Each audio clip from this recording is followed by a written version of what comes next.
I'm Simon Prowse, and this is NavTalk, brought to you by the Navwealth Financial Group.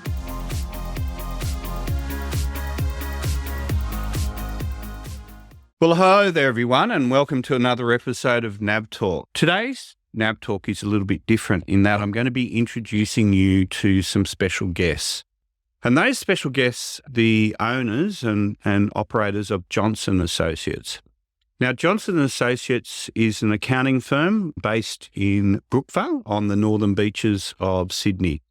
And more particularly, Steve and Julie Johnston own and operate Johnston Associates and are also married. So it's quite a unique business, if you like, and the fact that they've worked together for a number of years. Now, Johnston Associates, if you're not already aware, have had a business merger this year, and the business merger is with us here at Navwealth. Julie and Steve will be joining the Navwealth team and more so their clients and really becoming part of the Navwealth family. And today's discussion is all about their journey. And just so we all get to know Steve and Julie a little bit, that have now, they're going to be fundamental cogs in the wheel of the accounting team that is Navwealth. So without further ado, I'd like to introduce Steve and Julie Johnston. Welcome, guys.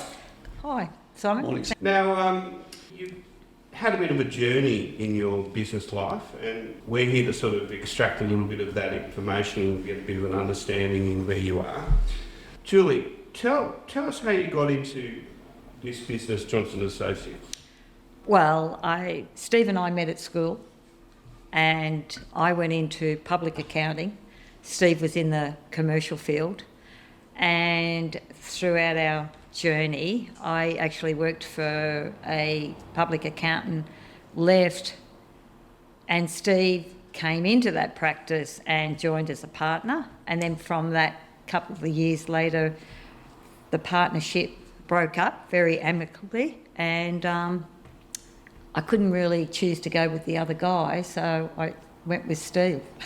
So you and Steve you met at school. Yeah. You were, without being too derogatory, you're an item, you were a couple at that time? Or? Not really. We met. Steve's a couple of years older than me, and we sort of met in our last 2 years of school. Steve was good friends with my sister, and it was more like Steve had left school and I was in my final year, and we started going out, and then we got married the year after leaving school.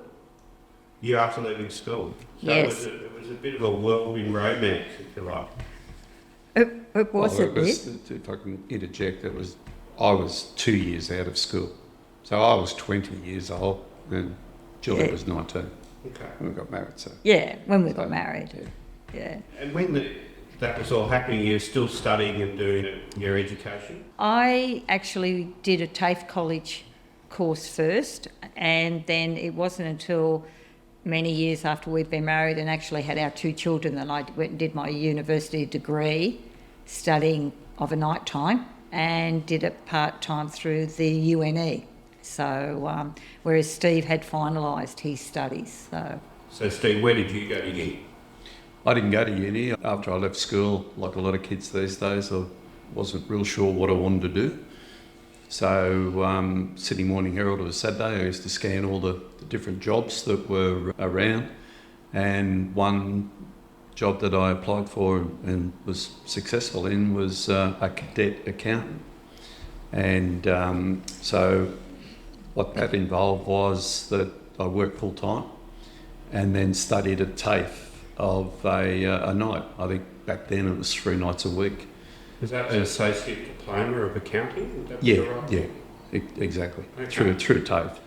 Okay. And it was a great grounding because I was exposed to all facets of the business, not just the accounting side, company secretarial side of things, corporate governance, and it was just a great exposure. It was a scientific company out at North Ryde. So it was commerce? Commerce, yeah. Okay. Yeah. And, back in the days before faxes, that's how long we go back. There were no fax machines around in those days, and all the old accounting machines with the cards. Our bank reconciliation was done on a 24-column graph paper where you manually wrote check numbers and amounts. And I was responsible as the cadet accountant to do that every week. So it was a great grounding for me. And then after I graduated, moved through different jobs to better myself, better and bigger jobs. I worked for the Hooker Corporation in their land development. They developed Kings Langley, the suburb of Kings Langley. They had very major projects in Western Australia. Wanneroo, I think, was one of them from memory. So, and again, that was a great grounding. It was removed from so-called accounting to more business analysis and project management from the financial aspect of it. So much more commerce. Much more commerce, absolutely. Right. And so through a number of jobs that I had, I was company secretary, financial controller for some family-owned companies. And then in 1986, as Julie said earlier, Julie was working for a fellow out of Parramatta, and I was asked to help out with a special project that he had going on, which was basically budgeting and cash forecasting for a large client that they had at that time. So I went and did that project with David, and from there we got in partnership. So the profession sort of called you rather than you called the profession, if you like? Pretty much. Although after I qualified, I did get my tax agent's licence straight away. Yeah. To mainly to supplement the family income. We were married with a young child and just renting, and we both wanted to get ahead. And I got my tax agent's licence because tax interested me even back then. And so I used to do like family members and obviously neighbours where we lived at the time. And yeah, so public practice got into that in 1986. 1993 we amicably split the partnership, and that was the start of Johnston Associates, 1st of July 1993. So Julie, you're working for David back in 86. That's right. And how did you end up in the practice, so to speak? I joined David as a part-time worker after I'd had my Melissa, our first child. And I wanted to go back to work just 4 days a week. 4 hours a day per week, and saw this advertisement and applied for it and was lucky enough to get it. David was just a small firm at Granville at that stage.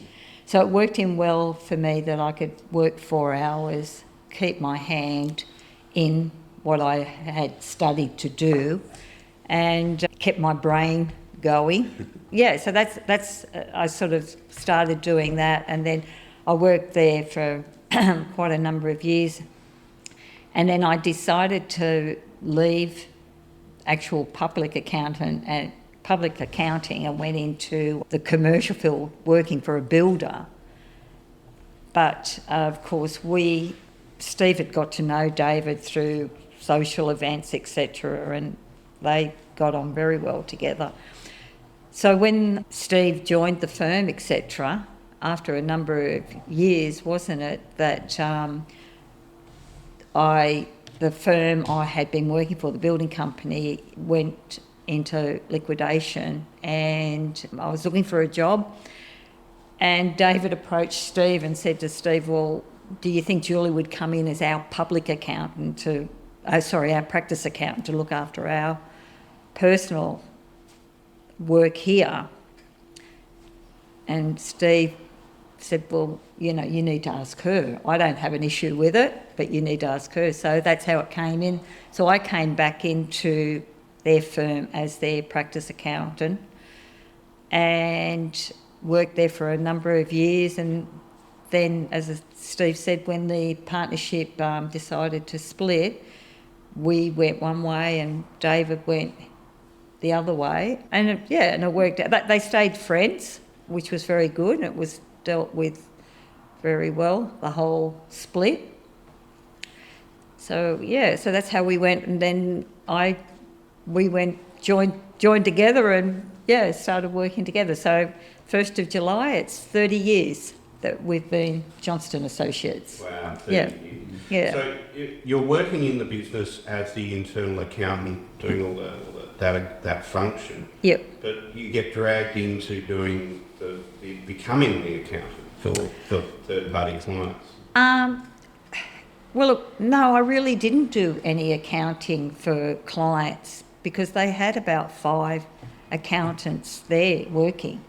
I purely worked on their practice and making sure that their records were all up to date, and even, in relation to debtors, the creditors, and their tax, their FBT, etc., to make sure that their records were all correct. The client accounting, unless they were really running short and trying to, under a bit of pressure, did I do any of it? But no, generally I didn't. Okay. So, Steve, you get to 93 with David, and it sounds like it was fine. Yeah. And you decide to split the partnership. So you've actually had 2 exits when we get round to it, in a way. How did that come about? And give us a little bit of a story on the split with David. David was, and I'm not speaking ill of the dead, Dave died about 10 years ago now, I think. He passed away from cancer. But that was well past the splitting up of the partnership. David just had different ideas to what we had, in some respects a little bit unprofessional, and I didn't feel comfortable with that. And I wasn't involved in another partnership, but David was in another partnership with another accounting firm, a chartered accountant. And we just all decided that the way David was headed was not the way we wanted to head. So David, can I just train in on that? So Yep. David was involved in your partnership with you and someone else. Someone else, yeah. Yep. But you guys weren't, the 3 of you weren't in partnership. No, It was no. 2 We had separate a service company because we had secretarial staff that serviced both practices. Yeah. And we operated out of the same premises, so the Right. service company paid the rent, paid the secretarial staff. Yeah. Not even sure, Jill, whether you were involved in John Perry's side of things. No, No. because there was Joan. Jane, yeah. So David was involved with this other guy called John Perry. So, John and I were probably the 2 professionals out of the organisation, if I could put it that way. Yeah. And David was the entrepreneur. Okay. He's very much an entrepreneur. And we grew the practice through David. Like, David was pretty much the one that drove the growth in the practice, which was great. And John and I were more focused on the tax side of our clients' Okay. practices. Okay. So And does David end up with John? After no, David and I split our partnership, John and David also split their partnership. Okay. And So it was a so we all 3-way finished. split. We all finished on the same date. And how did you manage that? Did you draw a ruler through clients and cherry pick? Pretty How was much. that done? Pretty much that's what it was, Simon. We just said, well, look, these are the clients I deal with specifically. David looked at his list. He had a list, and as I said, it was all very amicable. We agreed. We didn't have any real practice assets as such. I think back in those days, we only had 1 computer. Oh, there were. Like, everything was pretty much manual. Okay. Tax returns, we would print out a tax form that were provided by the tax officers. We would manually, the accountants would manually fill in the labels on the tax return, just write on them. And God bless her, but Jan, who was our secretary, she used to type all these tax returns up. And guess what would happen if the accountant made a mistake? It wasn't a Tipex thing. It was, oh, Jan, look, we're terribly sorry, but there's a mistake in the return. you'll have to do it again. It was like triplicate back then, wasn't it? You Yes. type on it. I think the you're original, right. And then the Yes. tax agent's copy. Yeah, Yep. And then the tax Yeah. office copy. yeah. The old cardboard paper. So we still talk about it today, how Jan ever coped with all that. We just don't know. So, so we split the clients up. We took the clients that we dealt with, or that I dealt with, and rented some premises in Parramatta. It was a bit scary. I don't think for the first 18 months we drew a wage. No, we didn't. We paid the rent first and paid our...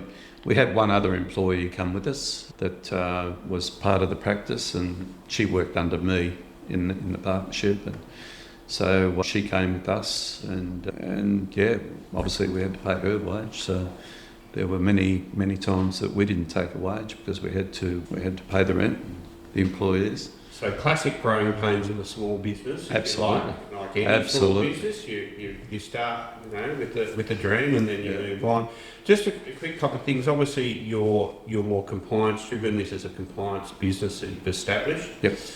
You had a typical model back then, very much so, because it was governed. But we had professional services firm, which would have been a company, and we're trading under our own names or in a partnership by professional services, because it was pretty well decreed. Yeah.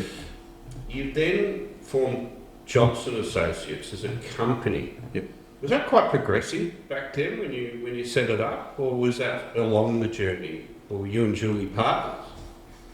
You could say it was progressive because there were a lot of partnerships around. That most accounting firms were partnerships, and before we incorporated Johnston Associates, of course, we checked out all the legalities of doing it, and there were no issues. Once we examined it, the only thing was that we both individually held individual tax agent licences.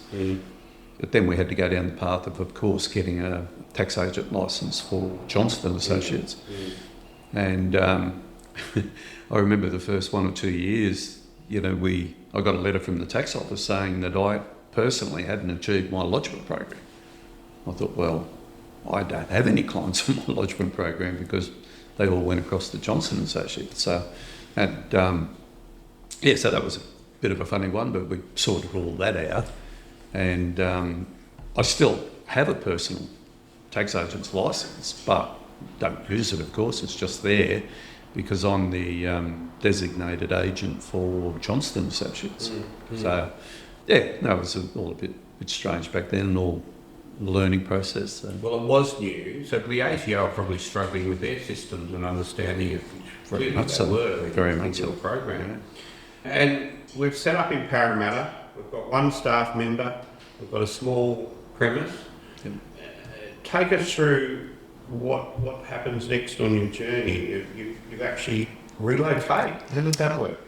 Well, we relocated from where we rented in Parramatta and purchased a Federation home in the next suburb at Harris Park, because by then we had an additional 3 staff.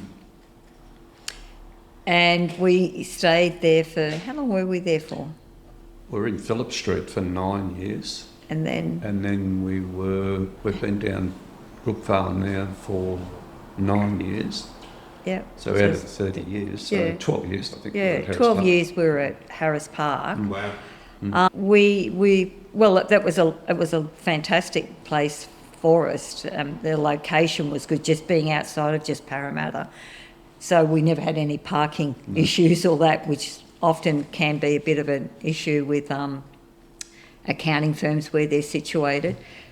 But by this time, of course, our children have grown older and left home, and we always had a plan to move to the Northern Beaches later on, because we came down here a fair bit with the kids and that when they were young. So we knew the area quite well. So we got to that stage where we turned around and thought, well, if we're going to do it, we need to do it now. Because the other thing was that we lived at Currajong, which is up in the Hawkesbury region.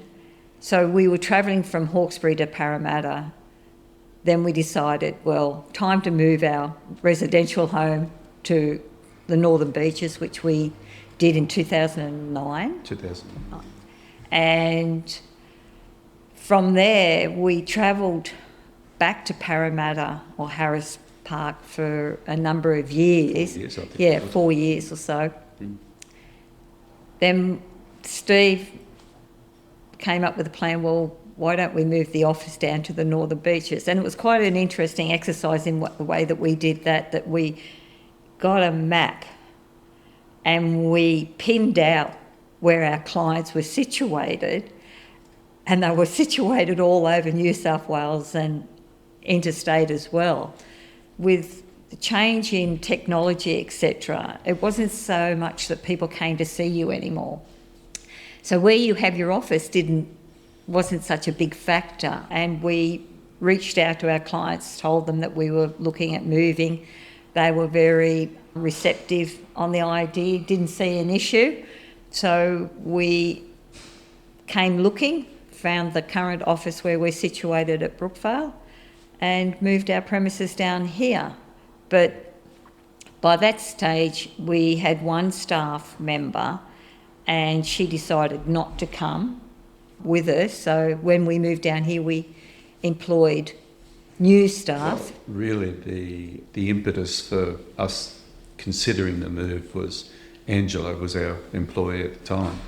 She had basically told us that she was going to resign because she was chasing more money.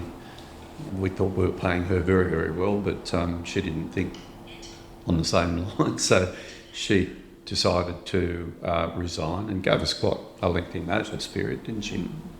And that's when I said to Julie, well, now's the time. If we're going to do it, we really should do it now because we don't have to consider other people that come right. to So it's an easy move decision to relocate. Yeah. So you're at Harris Park with 4 staff. Mm-hmm. You mentioned Parramatta, but we're at Harris Park. Yeah. Where we sort of... Our office at Parramatta was right near where the ferry is, the Parramatta ferry. Yeah. And the Harris, when we bought this Federation home in Harris Park and renovated it all, it was... Parramatta is extending so far out that really it's being absorbed by Harris Park. Okay, so... Or Harris Park is being absorbed by Parramatta, Yeah. I should say.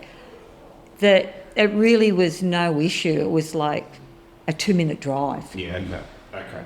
So it really wasn't anything then. It was more, I suppose, for us to increase our investments instead of paying rent, to actually invest in a property that besides our residential home. Yeah, that we did it, and it was a great move. It was a great location. Ended up well. We sold that to an advertising company, and yeah, but there we ended up, we had another 2 accountants and a receptionist working for us.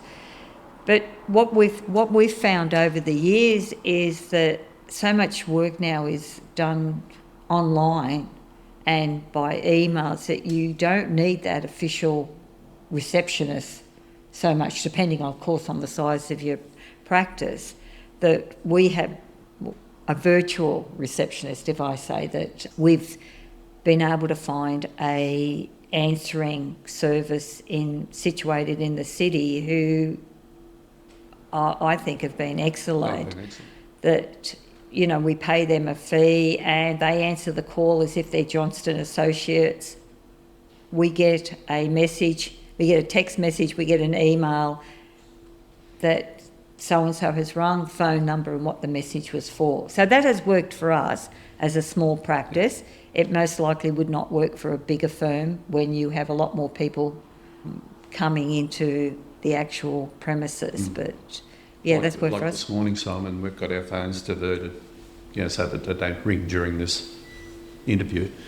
That will go through to, if the phone does ring, you won't hear it. It goes straight through to the virtual receptionist who answer it very professionally. So much so, we've had a couple of clients say, "Oh, you've got a new staff member." No, that's our virtual receptionist. So so it's been very good for us. It's allowed us to operate just on our own without having to employ other staff. And we have had receptionist here down at Brookeville, part-time.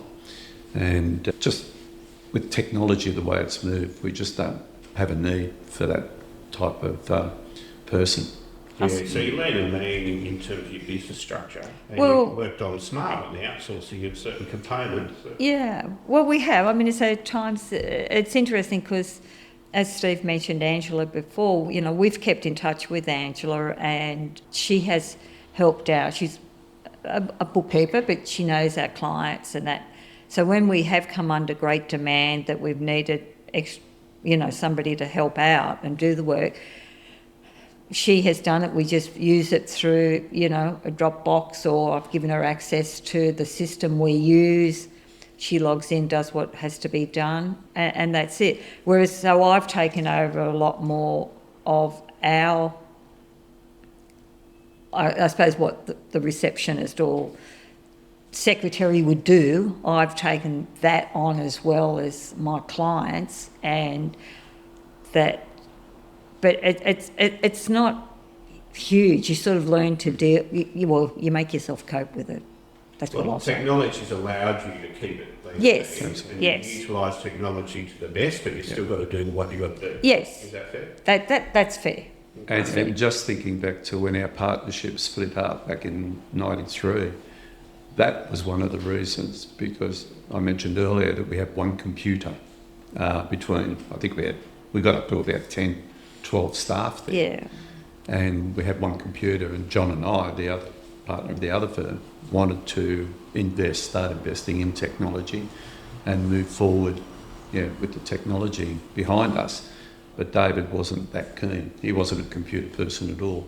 I was only just getting used to computers myself, but I could see the future. And we very much wanted to go down the technology path.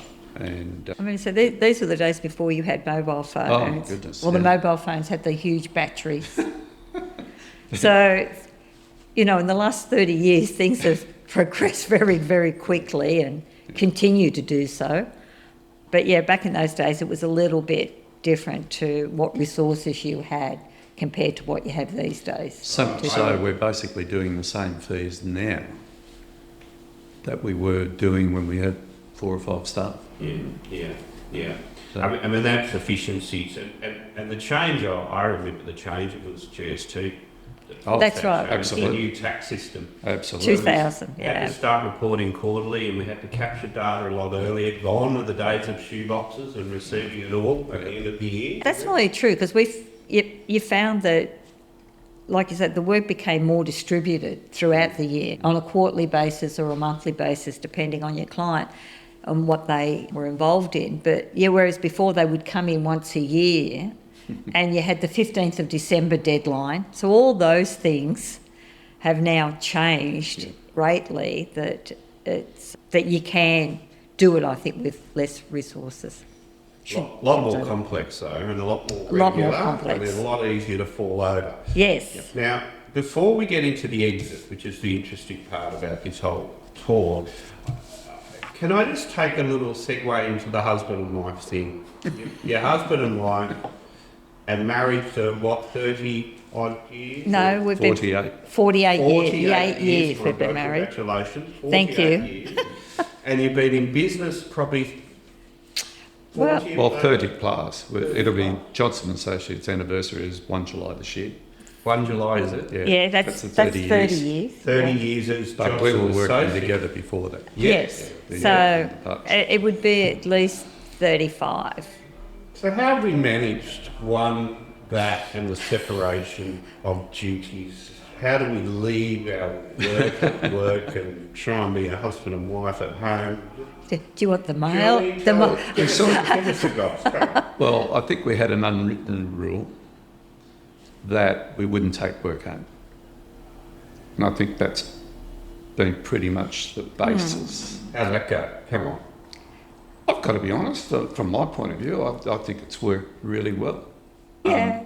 Look, I wouldn't say that we never talk about work at home, because that would be just ridiculous. Yeah, of course. But we do, but it will be more like if I've got a matter that I'm trying to nut it through, and it's always good to get somebody else's point of view, and Steve does exactly the same.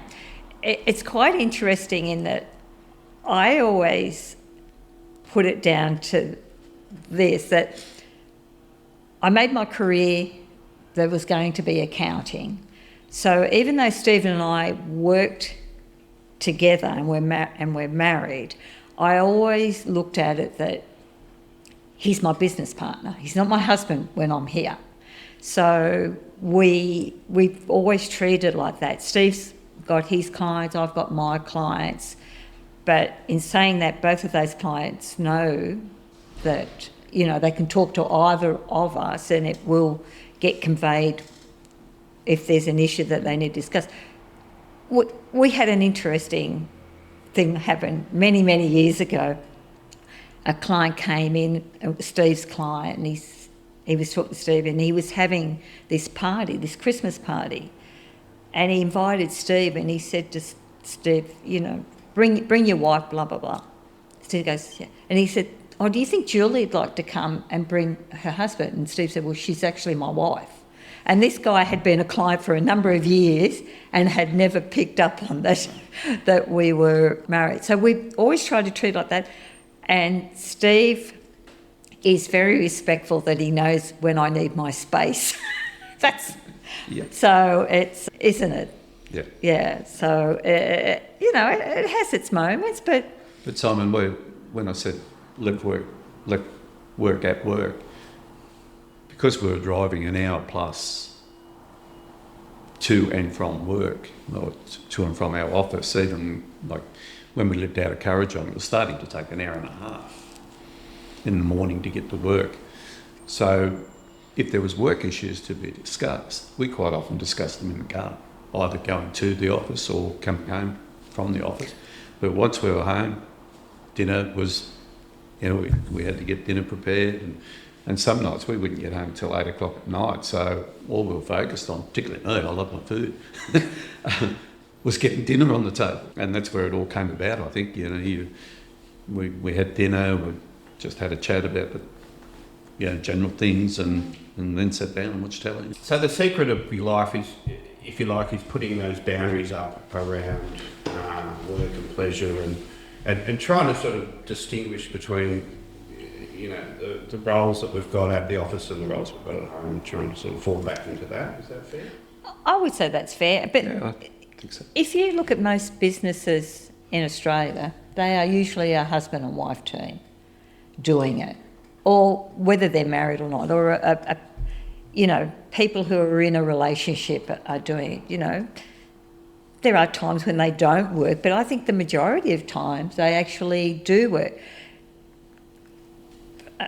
A lot of our friends say to us, I can't understand how you do it. But I think if you actually went around and did a survey on every business in Australia, you would find a vast majority of them are people who are involved with each other, are making it work or giving it a fair go. And that's exactly what Steve and I have done.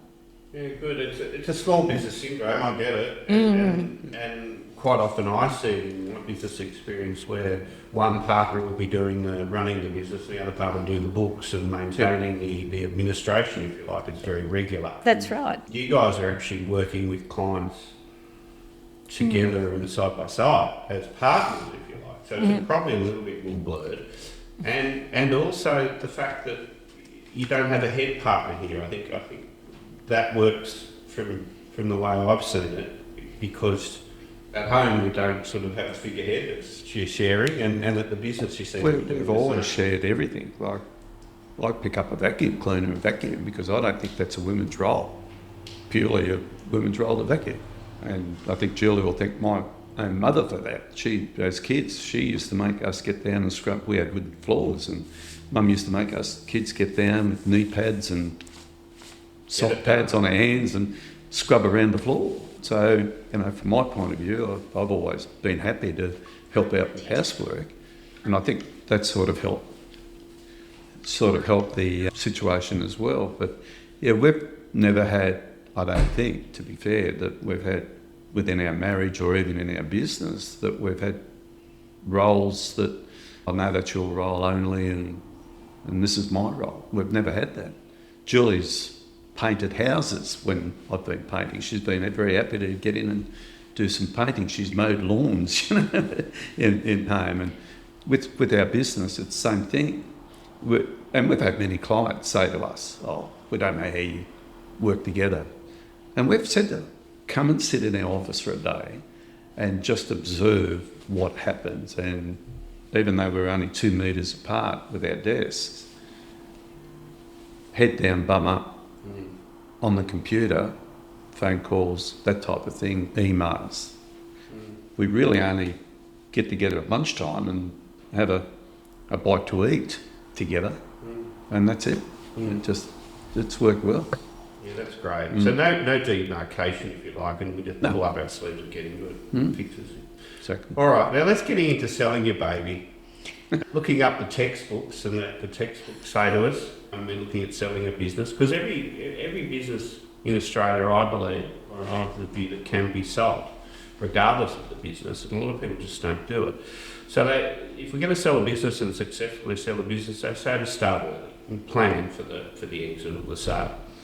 Do the plan. A person that I know very well says you should be doing what we call a reverse due diligence. So if I'm going to buy a business, I'm doing a due diligence, I'm ticking all the boxes. We do it in reverse, so we reverse engineer our due diligence so we can find what's not going to work. Get an advisor or a coach and then do a plan to exit and what that means post-exit. Tell me about that journey for you guys. And I've quoted from the textbook, so let's get into real life. So at what point do you say, oh gosh, we need to think about selling our business? Or where did you get to on that? We fail on every one of those. But you successfully sold your business, so you haven't failed, but you... We failed the textbook. Simon, You failed the textbook. we've had clients, very loyal clients, for over 30 years. Some of the clients today were with the old partnership that I was involved in. They've been incredibly loyal, and it's those clients that have been for the last 12 months particularly 12 months. saying, so Steve and Julie, we've been with you for 30 plus years, what are you going to do about retirement? And I'm speaking only for myself here. I honestly did not have retirement plans. Just did not have it. I just couldn't see myself retiring. In my mind, I feel young. And it only really dawned on me probably about 2 months ago when I was having lunch with a long-term client of ours who runs her own business, but she's just a sole trader through a company. And we just had lunch, and she looked me square in the eye and said, Steve, I really need to know what you're doing about retirement. And it came as a bit of a shock, to be honest. I said, well, Kerry, why are you asking that? She said, well, I don't want to have to go and look for another account. And at that stage, we were in discussions with the group that have purchased our practice. And I just said to her, well, Kerry, now that you've raised the issue, this is what we're looking at doing and proposing. And her reaction was, well, thank Christ for that. She said, all I could think about for the last so many months is, if Steve suddenly retires, what the hell am I going to do? And it was an overwhelming sense of relief for her to know that going forward, that Steve's still going to be around under the new group, but she's going to have some continuity and she doesn't have to go on for another account. So, and it only really dawned on me then that it wasn't so much about my age and my retirement. It was more about the clients being concerned for, let's call it welfare if you like, their own business welfare. What's going to happen post Steve and Julie when they're not around anymore? It's interesting you say clients started talking about 12 months ago. Was there a catalyst, or was there anything particular? Do you think they were looking at you going, Steve, you're getting on? Is that why they were saying, do you think? As I said, some of those clients have been with us 30 plus, and they knew when they started first with us, I was around 35, 36, something like that. And so they probably just done the math and thought, well, we've been with Johnston's for 35 years, close to 35 years, not 30 years plus.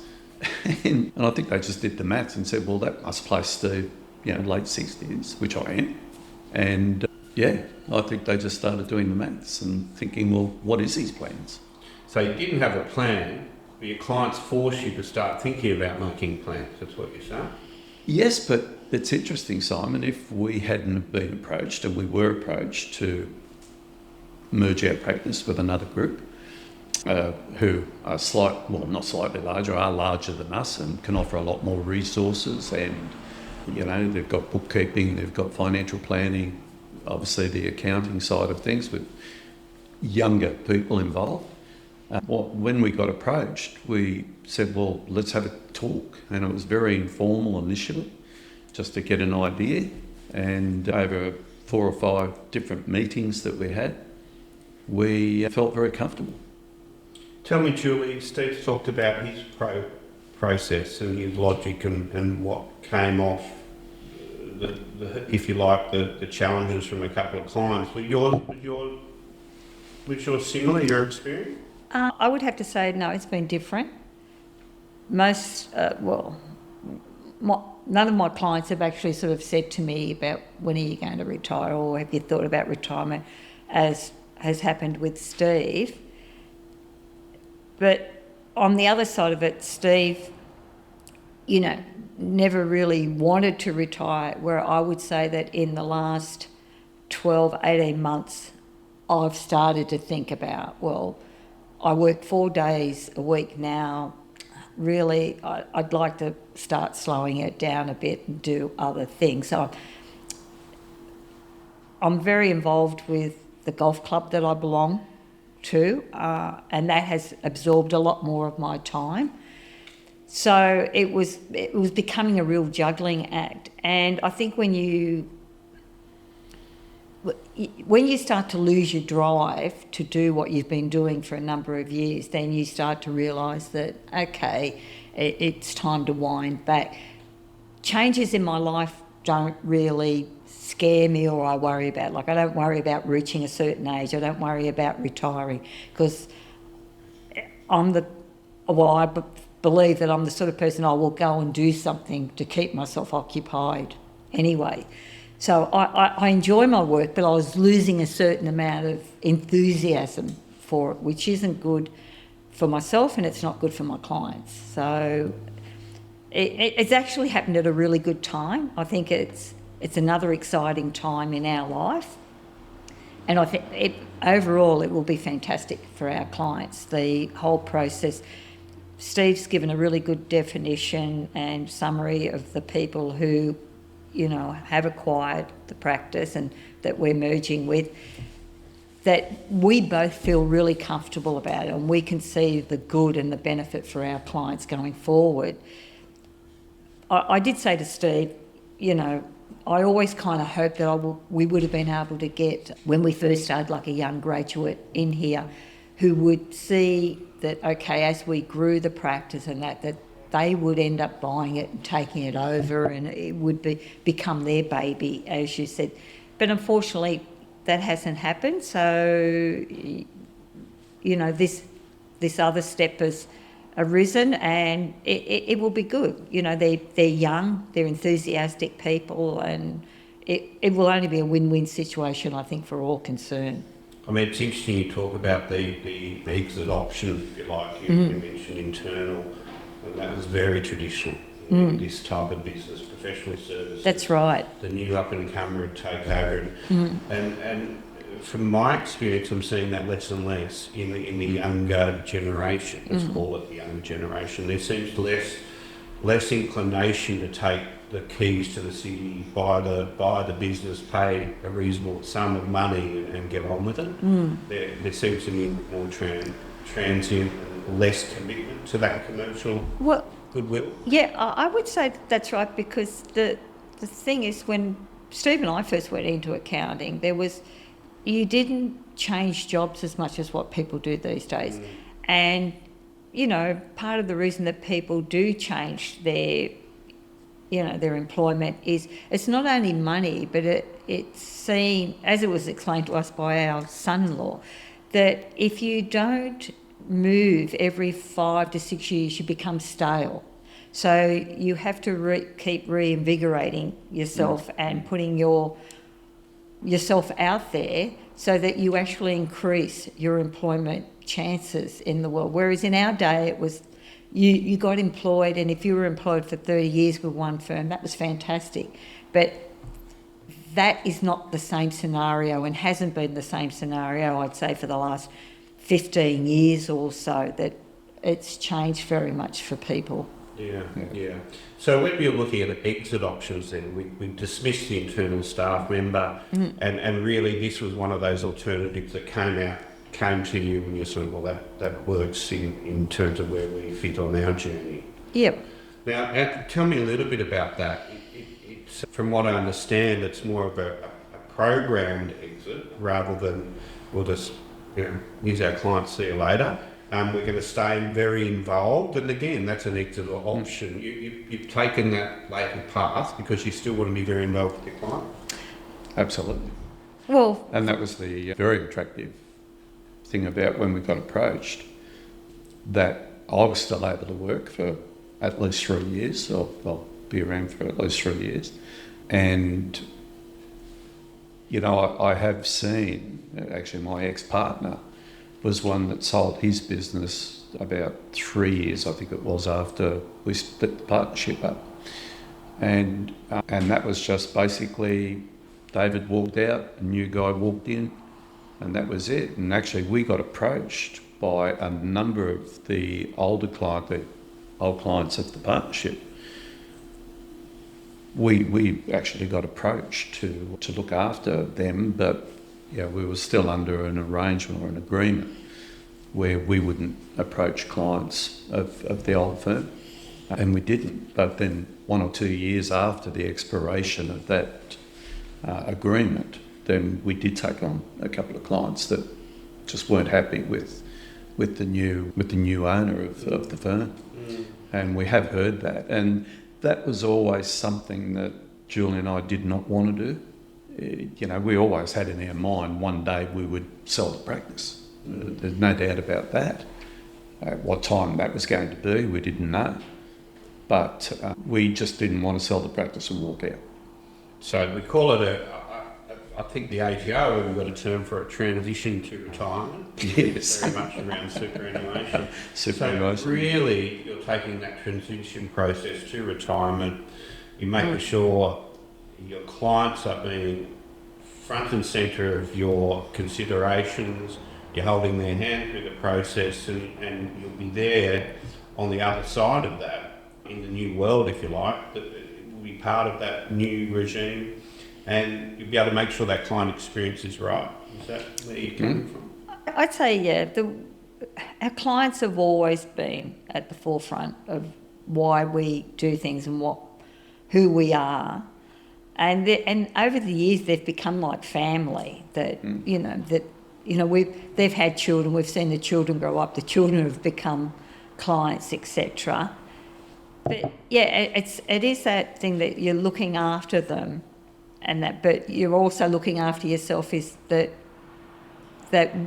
we are, getting on. That we need to sort of look at what we're going to do. But as we sort of fade away to the sunset, if you like to say, that these people are being looked after and can continue with a nice, easy progression from us to the new firm. And yeah, I think it's been a fantastic experience, actually. And I think that, as I said, it will only benefit everybody in the end with it, isn't it? Do you think your structure and the way you operate your business allowed you to get the maximum out of your sale? Oh, that's an interesting question. From a tax perspective or Financial perspective? Oh, look, I think so. The new firm, we don't become employees of the new firm as such. We will consult to the new firm through Johnston Associates. So the structure of Johnston Associates will continue.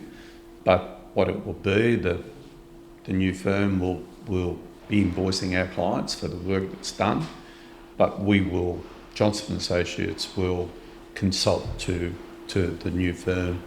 And the business sale that allowed you to get what you could from your structure allowed you to get what you could from the business sale, you believe? Yes, I believe so. Yeah. Steve and I had an idea of what we felt our business was worth, and through our meetings and that we've been able to come to an amicable agreement which I think has been beneficial for both parties. It provides us with what we felt we've worked for over these years, and with the new firm I can only see further development for them, and an actual, I suppose, increase. It's not quite the right word, but it will only be beneficial for the new people too, because I can see that they will actually be able to offer our clients services that, due to the size of our firm, that we couldn't offer them. Going forward, that will benefit everybody. Yeah. So if you look back on your journey and you look back at Johnston's and the sale process, you said you weren't the textbook example of the planning behind a sale and so forth. Is there anything you do differently, or is there any fundamental things that you went, God damn it, we didn't look at that part of the process, or we fell over? Is there any learnings from that? In relation to the sale? And negotiating and planning for selling, which you said you didn't do, your clients planned it for you. Simon, the whole process has just been quite easy. Like after a couple of meetings and with the people involved, we had a very comfortable feeling about it. Now, of course, that firm had to do some due diligence on our client base. We felt so comfortable that we gave them access to our system after, of course, signing a non-disclosure agreement, which is very important in a sale process. You just don't open up your books and say, well, go for your life. We had a non-disclosure agreement with the firm, and we allowed them to get into our system and just have a look at what our clients do, and more importantly, what type of clients we have. Like, there's accounting firms that will just deal with individuals, high net worth individuals, and nothing else. We're very much focused on the small to medium sized businesses, and that is very much the bulk of our annual fees, is from small to medium businesses. And that's where we get excited. We get excited working with those clients. Call me weird, but I still get excited when I get a very difficult bank reconciliation worked out. Now, that may sound a bit weird, but I still get excited with those sorts of things. Being into an account. Yeah, call me weird if you like. So, from my point of view, I think it's gone very smoothly, and there's nothing I would change. There's a lot of trust involved in that process. Absolutely. And I gather you trusted your gut instinct, and the whole process was one where you gather the professionalism of who you're dealing with was okay, and you're very comfortable allowing them to see that stuff. Absolutely. Yeah. And then we had two of their guys come out, visit us, and sat down with Julie and I for about 2 hours, and Julie dealt with the accounting manager, and he had a look at our systems and very quickly established that our systems were very much in line with their systems, even though we're using different software. But nonetheless, in the background, which a lot of clients don't see, are things like our work papers that we keep on file. Yeah, the accounting firm that we're selling to virtually had the same work paper situation. I sat down with a financial planning guy to have a look at our self-managed super funds and looking at the investments behind those self-managed super funds and the administration of them. Of course, I can't do any financial planning because with the changes that happened a number of years ago, accountants weren't able to provide advice in relation to investments within super funds. So, all of that is dealt with by financial planners, the clients, our self-managed super funds. Some do their own investments, some have other financial planners that they use. But Craig, that we met with, he just went through to get an understanding of our super funds, because the super fund administration, and I'm quite excited by this, that post 1 July this year, those funds are going to be administered through a software called Class. And Class is something I've looked at for the last 6 or 7 years, but we only had a small number of funds and it didn't quite meet the criteria of moving it across to the Class system. So the firm we're going to I think they've got something like 100 super funds that they look at. So with our 23 or 4 super funds going across, that'll be administered on this Class system, and I'm quite excited by that. Just to reflect on that a little bit, we're talking in this process is you've got a company and you're selling the business or the clients, if you like, from within that company. So the goodwill is effectively being sold. Mm-hmm. The clientele is the goodwill. I mean, this is very different from a sale of, if you like, the shares of Johnston Associates, and I want to be very mindful of that. The due diligence and the tire kicking probably wasn't as wide as it could be if you were considering buying the company in its own right. Do you think the fact that you've maintained the company's shell and you can still control it, you move the clients away, has made it a lot easier to transition and to orchestrate this buy-sell arrangement? I don't think there'd be that much difference between that and if you had a partnership. Okay, if you had a partnership, you obviously got to agree with your partner about, how you sell and so forth. And of course, selling out of a partnership, has different tax aspects to what you sell out of a company. Like, we're a small business, so we can avail ourselves to all the small business entity capital gains tax concessions that are out there. So, but whether it would change the process, I don't believe it would. If you're a sole trader versus a company versus a partnership, I think the process would still be the same. I mean, it comes down to what's being bought, I suppose. Yeah. And in this case, with your sale, it's more the clientele and the goodness you guys going with it, isn't it? Well, we had a client last year sold his business, and it was the client base that they were buying with that, and they were in machinery. So even that is like goodwill, but the same scenario as we're staying associated with the new purchases. This client stayed associated for a certain amount of time, so that you do have that smooth transition, and it's not such a shock that one day you've got Steve walking in and then the next day you're talking to Bob or whoever. That it's just it's a lot. Yeah, well, I think it's how most small businesses actually would go about their process if you want to make it successful, the whole process. As an advisor, Simon, if you have got clients that are looking to purchase a business, you very much counsel them on the risks of buying shares in a company.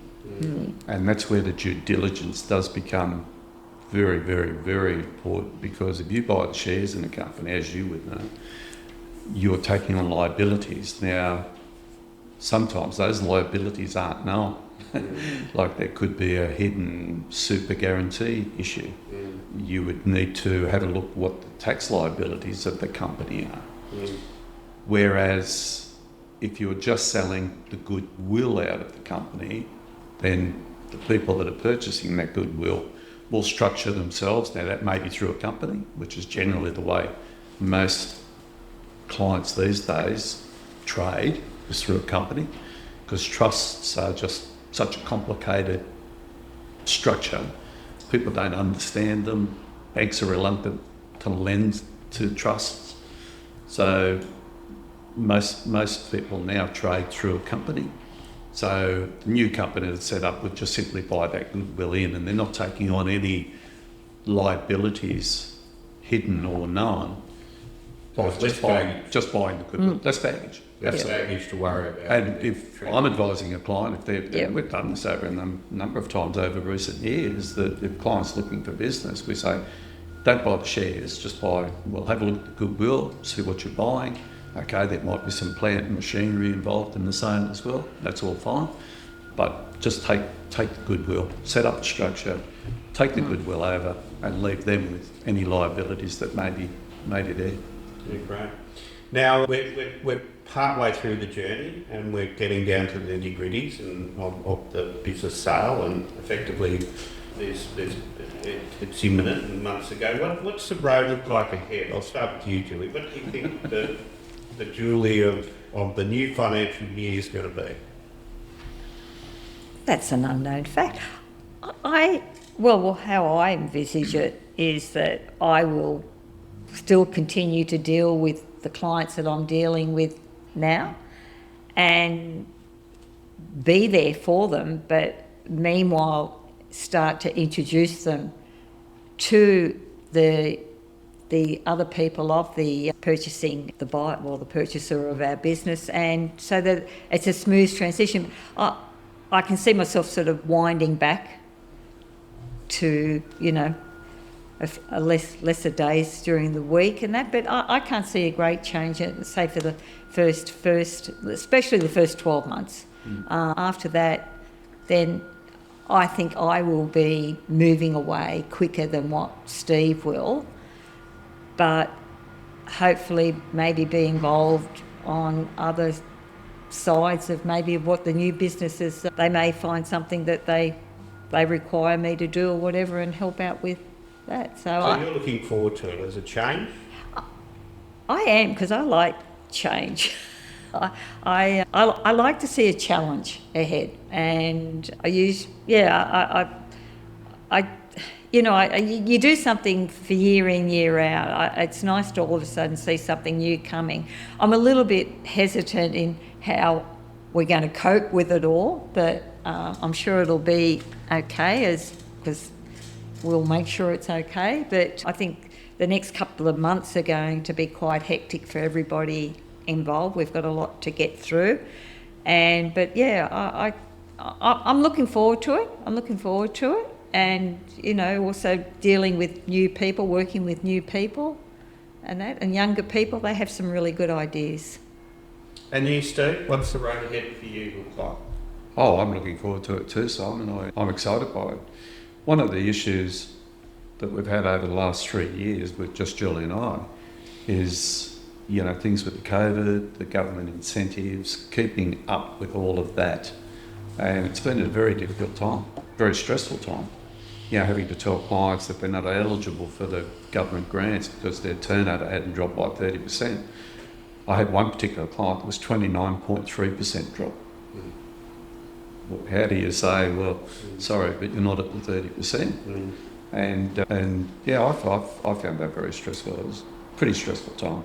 So not having other people around you that you can, apart from your wife or your business partner, to be able to discuss those things and see how other people are coping with it. So been a difficult time, but we were invited with the new firm, we were invited to meet their team late last year. That's how long this process has been going on, with the interruption of Christmas and New Year in January, when we didn't do much over that period. But we did get to meet the team of the new firm. We got invited to a boardroom meeting, and we were very excited with the professionalism, the enthusiasm of the younger generation that we're going to be working with. So from my point of view, that gives me the impetus to really get involved, and I look forward to the challenges of the next 12 months. It's going to be challenging, there's no risk about that. We're having a planning day tomorrow with the team, just how we transition and market to our client base. The great thing is I've had the opportunity over the last couple of weeks signing people up to their 22 annual accounts. and tax returns and so forth, of actually sitting down with them and telling them what is happening. And the overwhelming response has been positive, and not one of them has said, "Oh, Steve, what are you doing to us?" They're looking forward, I think, to the next step in their business journey. I mean, that's a great bit of feedback, because the biggest, if you like, for me, thinking about this process, the biggest fear would be the clients not responding in a way that's hoped. And knowing that they're positive about that journey, that must be much more comforting for you guys to know your clients. It's a lot more comfortable. It makes it so much easier that you're not living in fear of what they're going to do, and that they are receptive to that change has to happen. So, they're business enough to think that way, that there has to be a natural progression as life continues and their business journey continues, that things are never going to stay the same. So it's made it a lot easier for Steve and I in discussing it with people, the way that they have responded. If I was sitting back going, "Oh, I'm thinking about selling my business," well, it's good to know someone who's been down that journey, and you're not selling massive equipment or big stock or anything like that. No. You're selling your clients and it's professional services, but there's still a lot of synergies out there into businesses that do the same. Yeah. And protecting clients is number one. Yeah. It is about your clients, because if we didn't have our clients, we would not have an accounting firm. So, That's right. isn't it? And yeah, but it's also about them. But the whole process, I think, it's been a really good experience for Steve and I. We've rather enjoyed it. It's been made pleasant by the people that we're dealing with. But it's always the unknown, that you get a little bit of trepidation about what is going to happen. And look, there may be those few clients that turn around and are very negative about it, but you need to deal with that. That's just the way it goes. The good, the bad and the ugly. It's exactly right. Exactly right. Look, thank you guys for your time, and I'm going to ask you one more question each on parking and wrapping this up. Do you have one bit of advice for anyone who'd be out there in business who's thinking of selling? I have to think about that one. I would say have the information that you need, but go into it with wide open eyes and look at it from every angle. It's like the old fors and against that we've all done, and just see whether it's suitable for you. And I'd say, just go into it with open eyes and look at it, but don't just look at all negatives on it, isn't it? Positive and negative spectrum of the process. Yeah, it's that old sheet, draw the line down the middle, what's good, what's bad, and you go through that. Usually that analysis works pretty well in anything that you try to undertake or change. But don't be scared of change, and And Steve, any advice for anyone out there wishing to sell their look, I think people sometimes go into business for the wrong reasons. So, I think you need to have an honest accountant that will sit you down and tell you the pros and cons, as Julie mentioned a bit earlier, the pros and cons of going into the business, because there's plenty of cons, as we all know. As I said earlier, I think the first 18 months of Johnston Associates, Julie and I hardly drew a wage. We survived. We hardly drew a wage because, we didn't have a large client base, and we're paying rent and we're paying staff member wages. So you've definitely got to go in with your eyes wide open, have a good accountant initially to sit down with you and, as I said, go over the pros and cons. Not just the figure side of the things, but, what it can mean to you personally, the stresses involved. And it can be stressful. You don't leave your job at 5 o'clock and go home and enjoy the company of your family. You quite often go home and you do book work or things like that. So, but you, definitely get a good accountant on side, and when you negotiated contracts. Make sure you've got a good commercial lawyer is the other thing that, can look over the contracts and tell you. Some people will need a business coach. I've never really been involved with a business coach myself. We, as a firm of accountants, as you do, we've counselled people, seen the processes of helping them grow their businesses over years. Many years ago, I did a boot camp, an accountant's boot camp, which was all about marketing. And we passed some of that on to our clients at the time and helped them grow their businesses. But there are specific business coaches out there that I'm aware of that have helped some of my clients grow their business fantastically.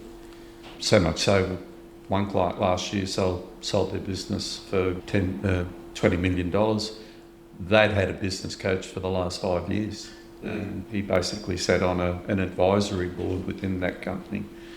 So, yeah, it definitely works if you can get a business coach on site that you trust and help you grow the business. Don't be afraid to seek advice. Don't be afraid to seek advice. In your case, guys, you're accountants, so probably we could take that part of the equation out. Yep. Because you knew the outcomes in terms of the financial. You've got the non-financial as well, because we've done it. Effectively we're maintaining your edging and your goodwill's moving. There's a transition path where you're earning and being involved moving forward. But then you've gone and sought advice as needed. And your journey isn't over yet, but you're well down the road. And quite frankly, I'd love to have a chat to you in about a year's time after the dust has settled, as they say, to see if it's all working in the way you thought and the transition is as planned. Like, really, you're taking some bold steps, but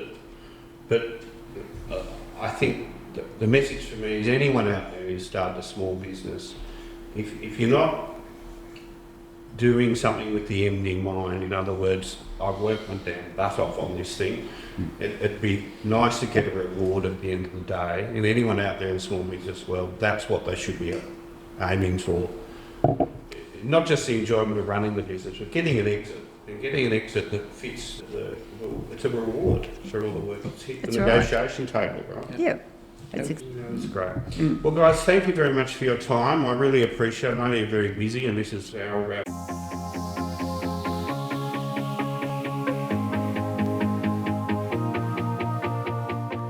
Thank you for listening to NavTalk. If you'd like to catch up on other episodes from this series or previous, head to our Navwealth website.